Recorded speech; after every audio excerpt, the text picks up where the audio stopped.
यार दोस्तों, इस दुनिया ਦੇ ਵਿੱਚ ਵੀ बड़े ਦਿਮਾਗਾਂ ਵਾਲੇ ਲੋਕ ਪਏ ਆ। ਇੱਦਾਂ ਦੇ ਲੋਕ ਆ ਜਿਹੜੇ ਕਿ ਆਪਣੀ ਜ਼ਬਾਨ ਚੋਂ ਕੁਝ ਇੱਦਾਂ ਦੀਆਂ ਗੱਲਾਂ ਕਰਦੇ ਆ ਕਿ ਅਗਲਾ ਬੰਦਾ ਸੁਣ ਕੇ ਦੰਗ ਰਹਿ ਜਾਂਦਾ। ਮੈਂ ਵੀ ਇੱਕ ਬੰਦੇ ਦੀ ਗੱਲ ਸੁਣੀ ਆ ਜਿਹੜੀ ਤੁਹਾਡੇ ਨਾਲ ਮੈਂ ਸ਼ੇਅਰ ਕਰਨ ਲੱਗਾ ਵਾਂ।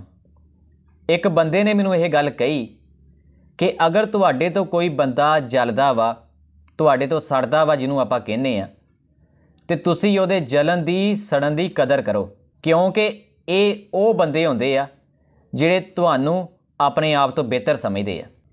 ਦੋਸਤੋ, ਜਦੋਂ ਮੈਂ ਇਹ ਗੱਲ ਸੁਣੀ ਨਾ ਤੇ ਮੈਂ ਖੁਦ ਬਹੁਤ ਹੈਰਾਨ ਹੋ ਗਿਆ, ਕਿਉਂਕਿ ਆਪਾਂ ਅਕਸਰ ਆਪਣੇ ਮਾਸ਼ਰੇ ਦੇ ਵਿੱਚ ਦੇਖਿਆ ਵਾ ਕਿ ਅਗਰ ਕੋਈ ਅੱਗੇ ਨਿਕਲ ਜਾਂਦਾ ਵਾ ਤੇ ਉਹਦੇ ਦੇਖਣ ਵਾਲੇ ਜਿਹੜੇ ਆ, ਉਹਦੇ ਕਰੀਬੀ ਜਿਹੜੇ ਕਈ ਤੇ ਖੁਸ਼ ਹੁੰਦੇ ਆ ਬਹੁਤ ਜ਼ਿਆਦਾ, ਲੇਕਿਨ ਕਈ ਇੱਦਾਂ ਦੇ ਹੁੰਦੇ ਆ ਜਿਹੜੇ ਹਸਦ ਕਰਦੇ ਆ, ਜਿਹੜੇ ਕਿ ਸੜਦੇ ਆ, ਜਲਦੇ ਆ।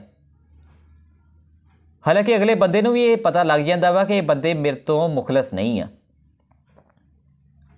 ਲੇਕਿਨ ਦੋਸਤੋ, ਇੱਦਾਂ ਦੇ ਲੋਕਾਂ ਦੀ ਕਦਰ ਕਰਨੀ ਚਾਹੀਦੀ ਆ।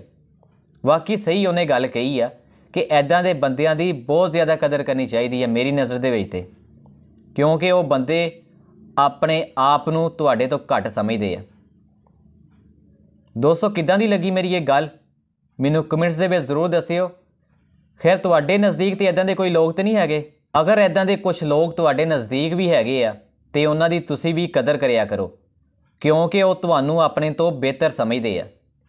ਇਸ ਵਾਸਤੇ ਕਿਸੇ ਦਾ ਕੋਈ ਗੁੱਸਾ ਗਿਲਾ ਨਾ ਕਰਿਓ, ਆਪਣੇ ਆਪ ਨੂੰ ਬਿਹਤਰ ਸਮਝੋ, ਆਪਣੇ ਕੰਮ ਨਾਲ ਕੰਮ ਰੱਖੋ। ਇਹੀ ਦੁਨੀਆ ਦਾ ਅਸੂਲ ਆ।